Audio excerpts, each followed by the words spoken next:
ಏನ್ ಮಾಡತ್ತಿ? ಯಾಕೆ ಲೇಟ್ ಮಾಡಿದೆಲ್ಲ? ದೋಸ್ತರು ಸಿಕ್ಕಿದ್ರಲ್ಲ, ಊಟ ಮಾಡ್ಕೊಂಬರಕ್ ಲೇಟ್ ಆಯ್ತು. ನಿಂದಾಯ್ತೇನು ಊಟ? ಅಲ್ಲ, ನಮ್ಮ ಮನಿ ಪರಿಸ್ಥಿತಿ ಏನು, ನೀ ಮಾಡೋದ್ ಶೋಕಿ ಏನು? ಮನಿ ಪರಿಸ್ಥಿತಿ ಹೆಂಗೆ ಇರ್ಲಿ, ಹರಕ್ ಬಟ್ಟೆ ಹಾಕೊಂಡು ಅಡ್ಡಾಕಾಗತ್ತೇನ?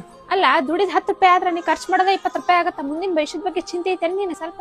ಇರೋದು ಒಂದ್ ಜೀವನ ಐತಿ, ನಾವು ದುಡಿತೀವಿ, ನಾವು ಖರ್ಚು ಮಾಡ್ಬೇಕು. ಇಲ್ಲಾಂದ್ರ ನಾಳೆಗೆ ಯಾರೋ ಅದನ್ನ ಅನುಭವಿಸ್ತಾರ. ಹೌದಾ? ನೀ ಹೇಳೋದು ಕರೆಕ್ಟ್ ಐತಿ. ತಡಿ ಒಂದ್ ಮಕ್ಕೊಂಡಿದ್ ಖುಷಿನಾಗ ತಗೊಂಡ್ಬರ್ತಾಳಕ್ಕೆ. ಮುಂದ್ ನೀ ದುಡ್ದಿದ್ ಯಾರೋ ಅನ್ಭವಿಸ್ತಾರಂದೆಲ್ಲ, ಈ ಕೂಸ್ ಯಾರೋ ಅನು. ನಾವ್ ಇಷ್ಟ ದಿನ ಕಷ್ಟಪಟ್ಟಂಗ ನಮ್ಮ ಮಗಳು ಮುಂದ್ ಕಷ್ಟಪಡೋದ್ ಬೇಡ. ನಮ್ಕೊಂದು ಭೂಮಿಗೆ ಬಂದಾಳಕ್ಕಿ, ಈಗಿನ ಸಂಬಂಧರ ಕೂಡಿಡು. ನಾವು ಮಕ್ಕಳ ಭವಿಷ್ಯದ ಬಗ್ಗೆ ತಲೆ ಕೆಡ್ಸ್ಕೊಲಿಕ್ಕಂದ್ರ ತಂದೆ ತಾಯಿನೇ ಅಲ್ಲ ಅವ್ರು.